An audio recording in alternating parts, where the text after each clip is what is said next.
नमस्कार, मी आकाश पब्लिक कट्टा या आपल्या चॅनलच्या शिरूरची रणधुमाई या मालिकेमध्ये आपलं स्वागत आहे.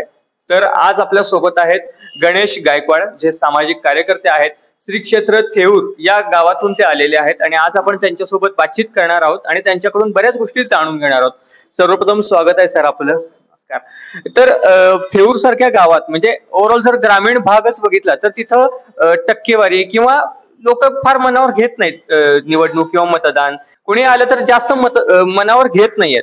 तर साधारणपणे त्यांनी का मतदान करावं असं वाटतंय? कारण हा प्रश्न खूप ठिकाणी आलेला आहे की आमच्या मताला किंमत नाहीये, पण मतदान का करावं?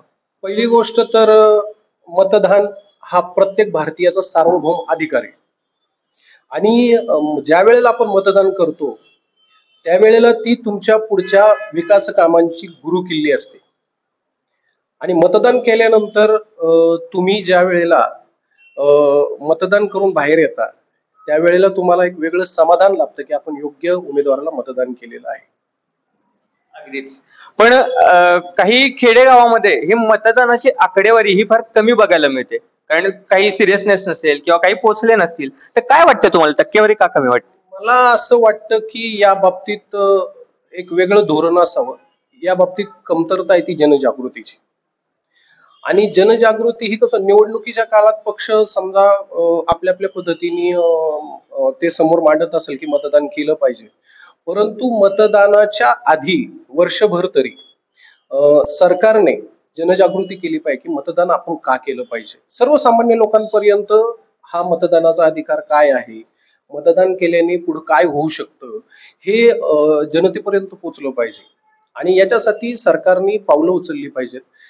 ते आता या आचारसंहितेच्या दरम्यान तर समजा नसेल करायला, पण इलेक्शन समजा जर एक 6 महिन्याच्या अंतरावर आहे, त्याच्या आधी 6 महिने घरोघरी म्हणजे समाज माध्यमांच्या माध्यमातून असेल, मीडियाच्या माध्यमातून असेल, तुमच्या चॅनल्सच्या माध्यमातून असेल, माहिती प्रसारण मंत्रालय जे आहे त्यांनी या बाबतीत जनजागृती करून सर्वसामान्य लोकांच्या उमऱ्यापर्यंत ही माहिती पोहोचवली पाहिजे की मतदानाचा हक्क का बजावावा. जर झालं तर नक्कीच भारतामध्ये मतदानाचा टक्का 100% वाढल आणि मतदान सगळीकडं पुरेपूर प्रमाणात होईल, भरपूर होईल असं मला वाटतं. नक्कीच. आणि अजून एक प्रश्न आहे. काही वेळेला लोक म्हणजे कन्फ्युज होतात की कुणाला मतदान करावं, कुणाला नाही. खरं तर पक्ष विचार या सगळ्या गोष्टी आहेत. पण आपण एक प्रतिनिधी निवडताना साधारणपणे काय डोक्यात घेतलं पाहिजे आणि कसा प्रतिनिधी निवडला पाहिजे? कसं आहे माहितीये का की विकास कामं जी होतात आपल्या आपल्या मतदारसंघात, हा मतदार त्याच्या नजरेतून त्याच्या दृष्टिकोनातून ती विकास कामं पाहत असतो. कसं असतं, त्याच्या गावाच्या बाहेर तालुका असतो, तालुक्याच्या बाहेर जिल्हा असतो, जिल्ह्याच्या बाहेर राज्य, राज्याच्या बाहेर देश असतो. तर या पातळींवर जो विकास होतो हा प्रत्येक टप्प्यातला विकास प्रत्येक मतदाराला बघायला मिळतो असंच नाही, पण तो त्याच्या कार्यक्षेत्रात त्याच्या मतदारसंघामध्ये काय विकास होतो हे मात्र नक्की बघत असतो.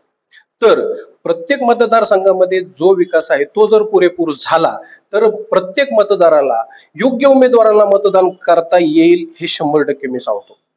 कारण कसं असतं, आपल्या गावात रस्ता झाला, आपल्या गावात आरोग्य विभागाची जर चांगली सेवा मिळाली, आपल्या गावामध्ये पाणी व्यवस्थित आलं, आपल्या गावामध्ये जर सर्व प्रश्न जर चुटकीसरशी सुटत असतील आणि आपल्या गावामध्ये जो आपण लोकप्रतिनिधी म्हणजे जो आपण आमदार खासदार निवडून देतो त्याचं जर कार्यप्रणाली चांगली असेल तर प्रत्येक मतदाराला मतदान हे नक्कीच चांगल्या पद्धतीने करून योग्य उमेदवार निवडता येईल असं मला वाटतं. नक्कीच सर. धन्यवाद पब्लिक कट्ट्यावर आल्याबद्दल. थँक्यू.